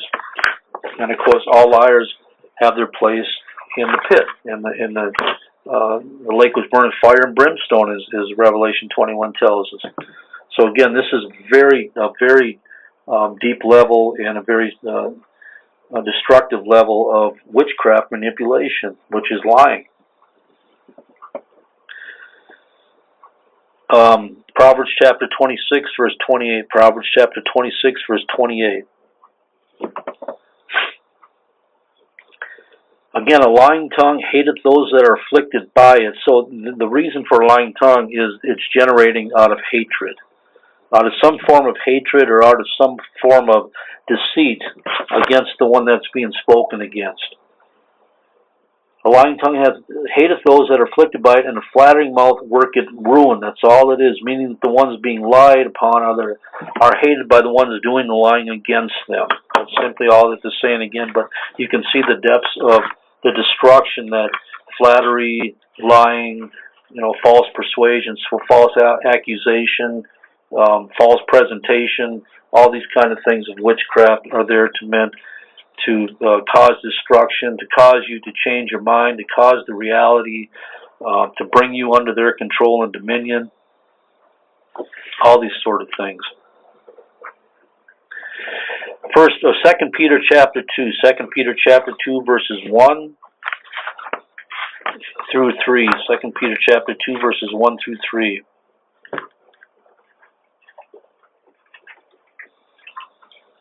And as I repeat again, manipulation and its form of witchcraft control is so vast and so huge that virtually you could spend weeks and weeks and weeks covering, because there's, even though a lot of the examples that we read tonight out of the Word and the workings behind them, it may not say directly witchcraft or manipulation or intimidation, but out of the conversation, out of the demonstration, that's exactly what's going on. And there's a bunch of other things working there too. The intent and everything else all combined together is there ultimately, again, what we can't ever forget, it's designed to get some form of dominion and control over another. That's the whole point of witchcraft. Okay, let's see.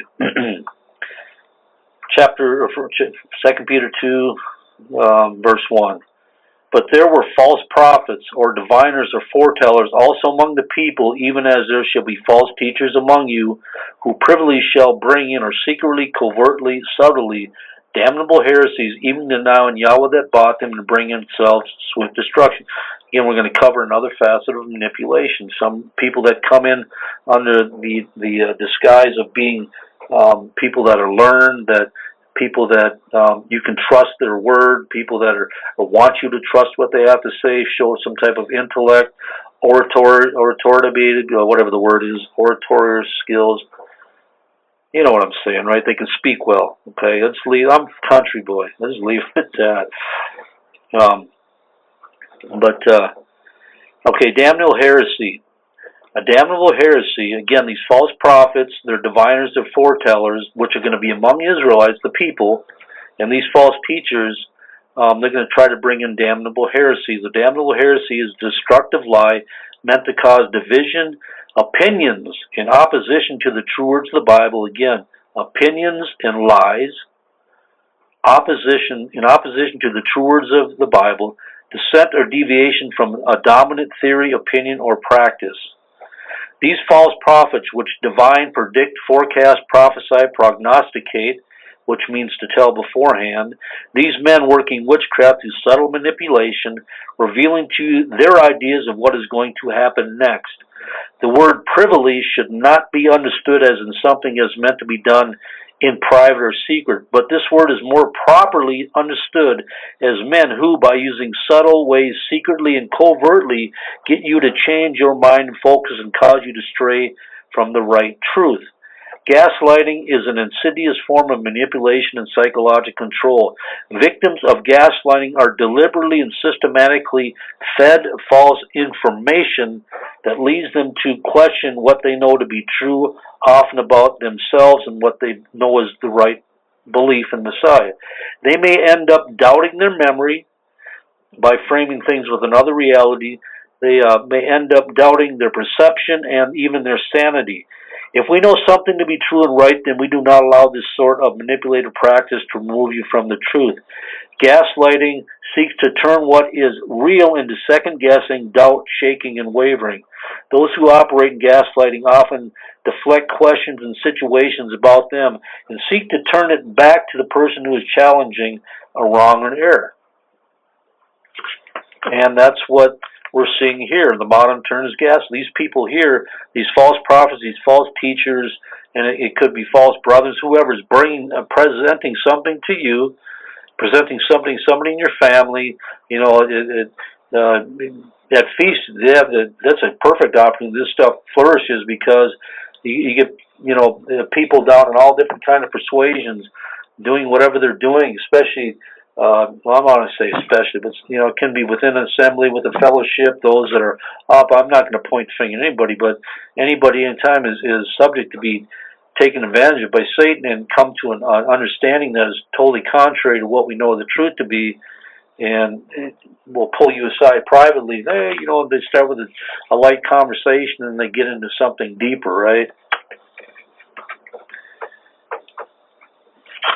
And they're going to change the reality. Okay, verse 2.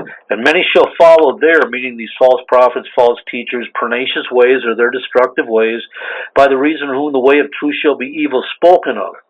All of a sudden, the thing that was true and right and pure is now being evilly spoken. It's being changed and subverted so badly that it's being twisted and diverted so badly that it no longer becomes the way of truth. It becomes the way of destruction. This verse helps to reinforce the actual meaning of the word privily, as it states that many shall follow the destructive ways of the false diviners and deceived forecasters, implying that the falsehoods of these men were not done in a corner or in secret, but rather openly, that they by their false, fictitious, and fabricated words were able to gain many. Meaning, privily, when it's talking about privily, let me try to explain. They have their own idea, their own private interpretation. Not that they're doing it off privately to you and just secretly. No, this is meant to defile many. Okay, so they have their own private interpretation of what something means, and then spread it to you. And then it has a chain reaction, especially if it sounds chewy, as teacher says. And through covetousness, okay, so there's a goal here. There's an end game by this sort of person, this false teacher, this false prophet, this false sister, this false brother, and whatever the case may be, the ones who are using damnable heresies, right? There's an end game here. There's a hope there. You know, these heresies that are going to cause divisions, these lies are going to cause divisions, these opinions in opposition to the truth, all these kind of things are there to do one thing. And through covetousness, desire for gain or greed, there's a hope here of some type of dominion. Shall with feigned words or false fabricated words, fictitious or exploitating words, make merchandise of you, whose judgment now of a long time lingereth not, and their damnation slumbereth not. To make merchandise, that's what Ahab did with Jezebel. Made merchandise of her by his countenance, the way he looked, his forlorn ways, because he was insulted, the fact that he wasn't afforded something simply because of who he is, right? And he got completely insulted. So he used other tactics to gain that which he believed belonged to him when it didn't. He took it by deceit. Make merchandise. These men seek to gain you, gain your support, gain your loyalty, gain your attention, gain your obedience, to freely give over your will. That's a key thing. To freely give over your will by giving heed to them. By hearing them out through these kinds, these kinds of men would more than likely never confess or admit that this is precisely what they are doing. These men are selling themselves by word and action. They are putting on a performance. These men seek to extort your material goods, your money, quote, fleecing the flock, and your labors. They will make use of you however it best meets their selfish, greedy needs. These men seek to control and have dominion over you. One has no further look than on YouTube, as this platform provides outlets to dozens and maybe hundreds of these types of liars and deceivers, which encourage you to subscribe and support their channels, to give ear to their predictions, to give heed to their fabrications, their falsehood, their deceptive speech, all designed to ensnare you and steer you away from the truth found in Messiah. These men can be very convincing. They are very successful in inciting your feelings and emotions. They stir you up to take your mind captive through manipulating tactics. Mind you, these certain individuals might not call themselves, quote, prophets, and they're not going to.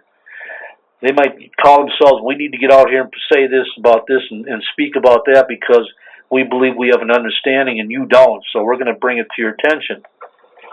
Again, they may not call themselves prophets, but they nonetheless are portraying what a prophet does in divining, predicting, forecasting, and prognosticating. How do we believe these men will be judged? And they're not going to be judged very well. Remember, damnable heresies are meant to cause division, meant to persuade you from leaving the truth of Jesus and following after them. Again, over the many years, of doing phone calls in the ministry, I just had a personal note here. I've had the occasion many times to speak with, quote, prophets of Yahweh, of course, so-called. I have been cursed many times over the deceivers, and because I don't agree with what these people are saying. I've always turned their curses back 7 times, and that's agreement with Leviticus 26. It's obvious that at some point in their lives they gave over to a voice informing them that they are prophets. This one thing they all had in common without fail. This, in my opinion, was the working of witchcraft used to manipulate these men's minds into believing this was from the Most High, and they now have the calling of a prophet on their lives. All these men were looking for my ear, looking for my attention to make gain of me and explain their spiritual walk and how well Yahweh is using them as prophets. Again, I'm just using my own real-life example of things that have happened to me. And I'm sure you've all had, some type of similar, occurrences, maybe not from a prophet or prophetess, but somebody that is, feigning themselves to be something or trying to prove to you they're something when they're not. How are we doing? Okay, we're getting there. 1 Timothy chapter 6, we're still on 1 Timothy 6, ain't we? I'm sorry, where am I at? No. Okay, 1 Timothy chapter 6, verses 3 through 5. 1 Timothy 6, 3 through 5.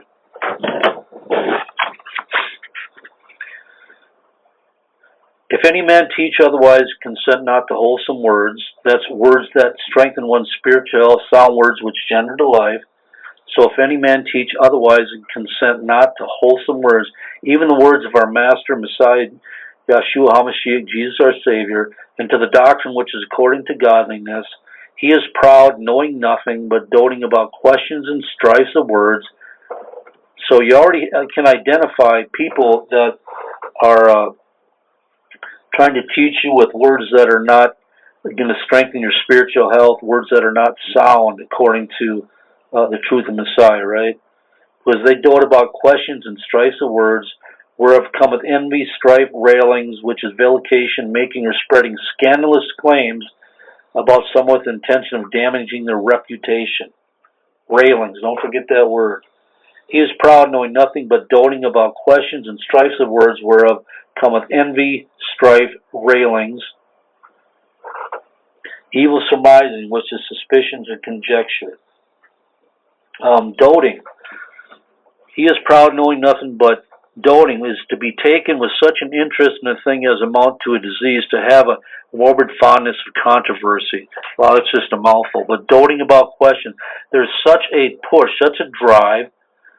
It's like if somebody is diseased with this. They can't control themselves. They have a morbid fondness to stir up controversy. They have to ask questions. They have to be conflicting. They have to be contentious, right? They have to be. That's who they're going to attack. They're going to use insults. They're going to use character assassination, whatever it might be, right? Because it's a drive. They're actually driven by it. About the question and strifes of words. They're trying to bring you again, allure you, to pull you in, to manipulate, to change your mind. This is more of an intimidating tactic here, but we're using a manipulative sense, right? And strifes of words, to contend about words, to wrangle about empty, trifling matters. So they're going to try to, they're driven by a morbid fondness to contend with you about words and trifling matters. 1 Timothy 6:5 again. Perverse disputings, useless empty business of men of corrupt minds and destitute of the truth, supposing that gain is godliness. From such withdraw yourself. Anybody that exhibits this character, I don't care who they are. If they want to come at you and they want to try to overpower you, and try to get you to see it their way? Can they have such a drive to do it? You're supposed to withdraw yourself. Simply remove yourself. Be very careful to allow yourself an ear to men who seek to manipulate you with words, men that are driven by a need to stir up controversy, that live to stir up strife. They desire your ear and your mind to pull you into that same mind of strife, contention, suspicion. And again, go back and look at the latest stuff going on the internet, especially as it has concerning the ministry here. And that's what I hear. So I personally don't involve myself or watch any of this stuff, none of it, because I'm not going to allow myself to get drawn in based on their manipulative words, the controversy they're trying to stir up, the strife, because they have a desire for my ear and my mind to pull me into that same mind of strife, contention, suspicion, conjecture, words meant to vilify others, slander, words which spread scandal. The words of Paul are clear. We are to withdraw ourselves from these types of men and women also who seek to pull you into their corrupt ways and corrupt thinking.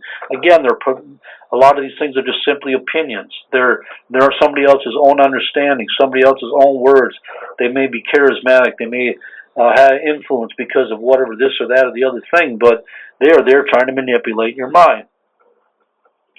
YouTube, again, is full of these kinds of people who go searching out content to speak on things that bring zero spiritual health and will. They just don't let something die. They just keep bringing it up over and over and over again, pushing it. That's that morbid fondness for controversy. They have this drive that just can't stop themselves. They have nothing to holiness that fed off. They have nothing to holiness that fed off, and they feed off the responses of others in order to continue in their perverse ways. People just keep building them up. Oh, yeah, go, cheerleaders, right? These people are there to poison your minds, to sway the truth of Messiah that lives in you, to manipulate you through their manner of witchcraft, to make gain of you, which is to them righteous. From such withdraw yourself. Don't endanger your well-being. Now, again, hey, we're all free men and women, right? We have our own will. We have our own way that we process things and make our decision. And I'm not telling you, I'm just telling you what I would do. I withdraw myself from this stuff. And exactly because these people are there trying to steal your attention, trying to make merchandise of you. They're purposely drawn up to strife. They're driven by this stuff. They're driven by contentious subjects. They're out there to vilify others and to change your mind. Sirach chapter 27, verse 15. Sirach chapter 27, verse 15. The strife of the proud is bloodshedding. Bloodshedding is the destruction of life to injure to violence. So the strife of the proud is to injure, to cause violence, to cause destruction of life, or bloodshedding. And their revilings, which is to criticize in an abusive or angrily insulting manner, are grievous to the ear. It's clear that these types of people mean for the destruction of your soul, to rob you of the life that you have in Messiah, and they will do it by means of injurious insults and criticisms meant to tear you down. Stay clear of those who seek to stir up strife and contention, and give no ear to these people. They mean to dominate and lord over you, and this is the work they want, and meaning that they're not going to have control over your personal life. They have just gained control and access to your thoughts. So the more that you give ear to them, the more that they can bring you under there and gain advantage of your mind, of your ear, if you understand what I'm saying. But again, their revilings are criticized in an abusive or angry, insulting manner.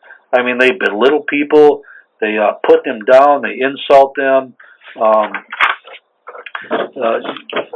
all kind of character assassination in order to keep people drawing to their contention, keep drawing people back to, these questions and bringing these things to your understanding to get you to see what you can't see, because they're the only ones that can, if this makes sense. Matthew chapter 28, verses 11 through 15. Yeah.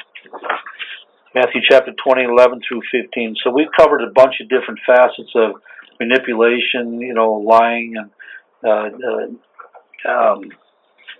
contention and strife and evil communication and false accusation and through countenances and all kinds. Like I said, the list is endless. But now we're going to talk a little about the workings of persuasion. Again, Matthew 28, 11 through 15. Now when they were going, behold, some of the watch came into the city and showed unto the chief priest all the things that were done. And when they were assembled with the elders and had taken counsel, they gave large money and sold it. So this is, again, building up in the story, if you all know it, is that this is the happenings before they went and actually took Jesus captive, okay, when they finally got him. And this is the way that the spiritual rulers in that day, the scribes, the Pharisees, the Sadducees, those are the people looked to have, the rule of authority, or they were given the rule of authority over them, how they conducted their business in order to take Messiah out of the way. And that could be the Messiah in you, okay?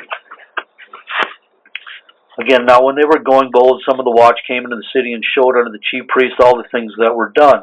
And when they were assembled with the elders and had taken counsel, they gave large money unto the soldiers. So what are they? They're using material thing to try to gain the attention, to gain the advantage of men, these men, to do their bidding.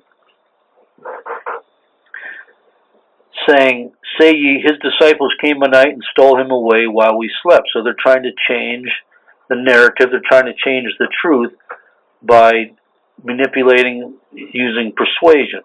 These men, the soldiers, were manipulated under the pretense of receiving gain by the way of bribery, which is an illegal and unethical gift or lobbying effort bestowed to influence the recipient's conduct. Such conduct is clearly the working of witchcraft with the idea in mind to produce a certain end and reach an ultimate goal, using somebody else to get there. And this come to the governor's ears, we will persuade him and secure you. So, meaning that you go ahead and do this for us. We have a plan, we have a rule. We're using this. We're going to use bribery as a way to get this story to play out, to come in line with our lie, to come in line with whatever it is that we have, because it's going to be advantage for everybody, right? So this is the avenue. But again, the whole pretense here was, if something happens, we'll be the one that persuades what's about to happen, using whatever words we're going to speak. Okay, the word persuade is the Greek 3982, and this is in the Thayer definition. It means to persuade, i.e. to induce one by words to believe. To induce means to lead or move by persuasion or influence, to spur, urge, incite, prompt, actuate. So again, persuade means to induce one by words to believe. So we will induce by words to believe, talking about if this comes in the governor's ear, and then we can secure you in that way. To make friends of, to win one's favor, gain one's goodwill, to seek to win one, strive to please one. This is all to get gain, to get the domination, that point of control. To move or induce one to persuasion to do something. To be dissuaded, to suffer oneself to be dissuaded, to be induced to believe a certain way. And going on down the list, to obey, yield to, comply with. So all these different meanings of persuade, but they all have the same end game, the same goal. So they took the money and did as they were taught. They were schooled. There was a performance. And this saying commonly reported among the Yehudim until this day. Ask yourself, has anyone in your life ever bought you off or purchased your confidence and loyalty to promises of this or that, gifted you certain things, or favored you all for your cooperation and concession, in order for the one doing these things that they may remain in control and dominion? Has anyone ever taken you under, quote, under their wing and personally helped to mold you in their way of perception and understanding? This could be the workings of witchcraft by manipulation, especially when it stands against the test of the words. So you can see this example in this word.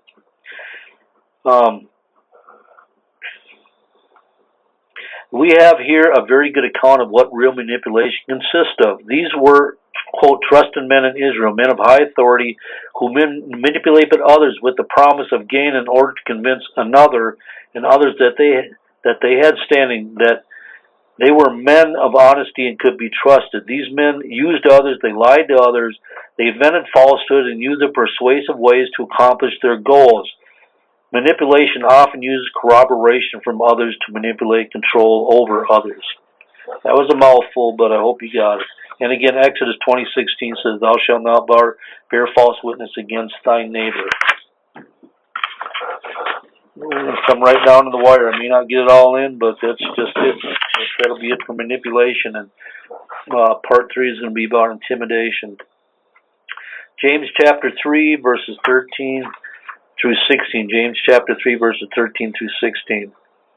Who is a wise man and doeth knowledge among you? That's the question. So when you know this man, when you can see this man, let him show out of a good, meaning a useful, a suitable, excellent conversation, an excellent manner of life, an excellent conduct, excellent behavior. Let him show out of a good conversation his works with meekness and wisdom, not being puffed up, not being, not being walking in pride or, any other thing that would assert him outside of meekness and wisdom. But if you have bitter envying, that's malignant jealousy and strife or contention in your hearts, glory not and lie not against the truth. Those who operate under the influence and oppression of those demonic spirits of envy, strife, jealousy, and contention will speak under these spiritual influences. Simply what that means. That's out of their hearts. The wisdom that descendeth not above is earthly, sensual, devilish. For where envying, that means jealousy or wanting what another has, and strife, which is contention, there is confusion, which is instability and disorder in every evil work. And confusion is definitely a working of witchcraft. So when you see somebody that is very contentious and strifeful, and the situation causes division, causes confusion, you know that witchcraft is working in the midst. Again, there is confusion, meaning that the spirit is there and is operating and influencing men, and there is a lack of clarity. There's chaos, instability, uncertainty, and a state of disorder. And although this spirit may be operating through one person, its goal is to also bring in confusion, which is instability, disorder, chaos, and bewilderment, and open the door to operate in others. Envy and strife both have a common thread, which is they both manifest anger, rage, indignation, malice, and ill will. If you find yourself in seemingly constant struggle with anger, there's a very good possibility that you are under the control and influence of a spirit of confusion. We must employ these methods. Again, now here's some things to end the study about how to stop ourselves from being manipulated. And I start out by saying we must employ these methods to help persuade men, not manipulating their minds to agree with us, but to help them to see that what Yahweh has for them. We are to convince the gainsayer that through the use of the truth. 2 Timothy chapter 2, 24 through 26. I'm going to go through these rather quickly. And the servant of Yahweh must not strive, but be gentle unto all men, apt to teach and patient. The servant is one who gives himself up to another's will. Wow. One who gives himself up to another's will, those whose service is used by Messiah in extending and advancing his cause, Messiah's cause amongst men. Devoted to another to the disregard of one's own interests, means totally giving himself over to the benefit of the people. In meekness, which is gentleness and humility, instructing those that oppose himself. This is how you help people to see where there's a fault, where there's something going on, that you're sincere in helping them to see where they may be blind to. If Yah pre-eventually will give them repentance to the acknowledging of the truth, that they may recover themselves out of the snare of the devil, who are taken captive by him at his will.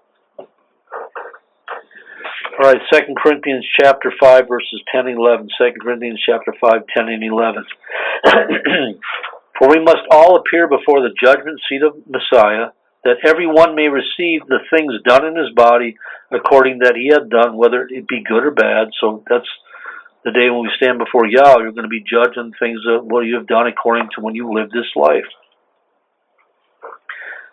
Knowing therefore the terror of Yahweh, we must persuade men. This is a good persuasion, not a bad persuasion. They're trying to manipulate anybody, intimidate, use witchcraft. There's a fear here. There's a concern for another person's soul and well-being. But we are made manifest on Yah, and people know what we're coming. We know that they know that we're sincere in our approach. We're coming in with meekness and desire to teach them the truth, right? Therefore, knowing the terror of Yahweh, we persuade men, but we are made manifest unto Yah, and I trust also are made manifest in your consciousness. It is the form of persuasion Paul is speaking of. It is not meant to manipulate you into thinking and receiving the truth, but is there to entreat your inner man by working out faith and love of the truth. Paul is not attempting to bring you under his control in order for you to be convinced of the truth. That's a big difference. Paul is not trying to convince you about how he sees things, to sway you over to his mind, but rather, out of the fear of Yahweh, Paul is attempting to help us to understand how dire and serious this walk of faith. He's not pointing anything back towards Paul. None of it. It has nothing to do with Paul. He's just a servant, and he keeps pointing back to Messiah. He keeps pointing back to the truth. He keeps pointing back to the Word, getting you to look at that as the persuasion to see what is truth and what is error. That's all he is doing. That's all Paul is doing. Romans chapter 15, verses 17 and 18. Romans 15, 17, and 18. Again, that's a big difference. That's Paul's persuasion. He's always going back to the book. He don't speak of himself. He don't point to himself. He don't look to himself. He totally leads. That's when I was reading the definition earlier. Again, he is devoted to another, to the disregard of his own interests. It has nothing to do with him. He gives himself up to another's will, meaning he totally makes himself available and to be used of Yah, to extending and advancing Yahweh's cause, Messiah's cause amongst men.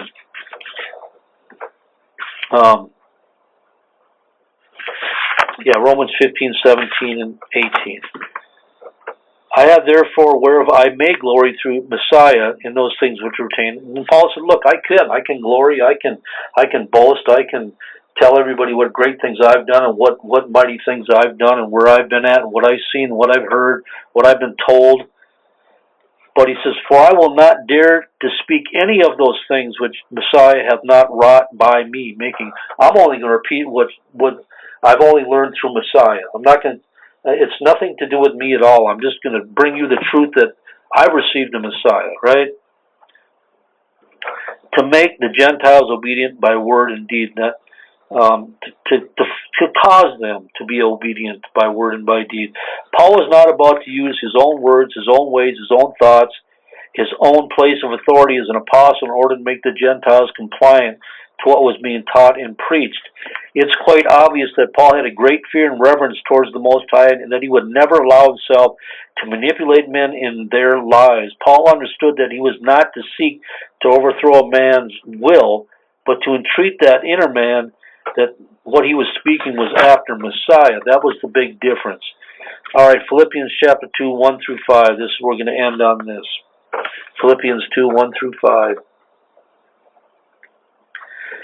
If there be therefore any consolation of Messiah, if any comfort of love, if any fellowship of the Spirit, if any bowels and mercies, fulfill you my joy, that you be like-minded, having the same love, being of one accord, of one mind.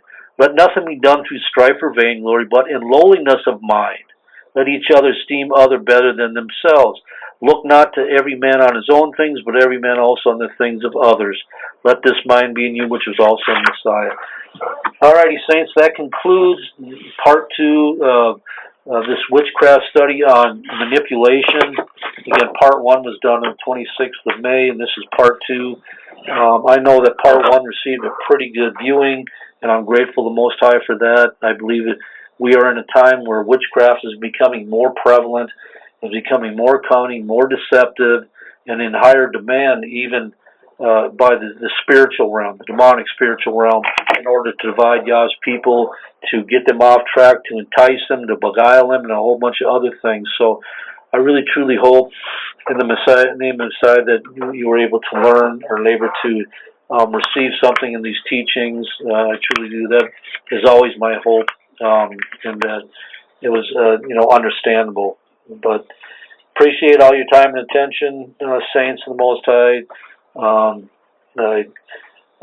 do admonish you to continually ward prayer and fasting, because it's evident that trials are ramping up even in greater measure. We can see what's happening throughout this ministry and the war that we're in. So, continue to pray for those in leadership, the pastors, the elders, the teachers, the deacons, for the husbands and the men that are in authority, and pray for one another absolutely all the time that you may be healed, be intercessors, those that are working behind the scene.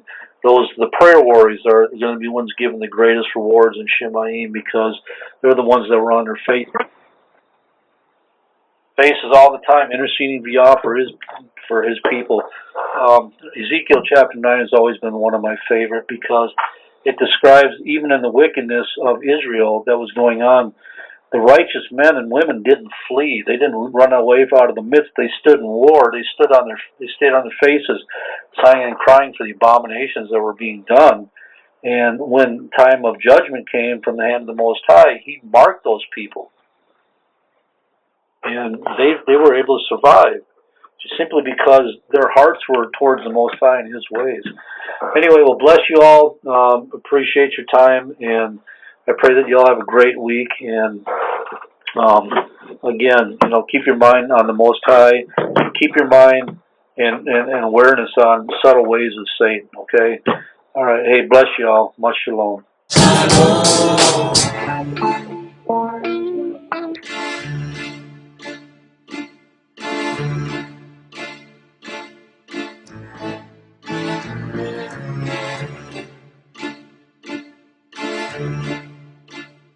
Uh-oh, look at him looking.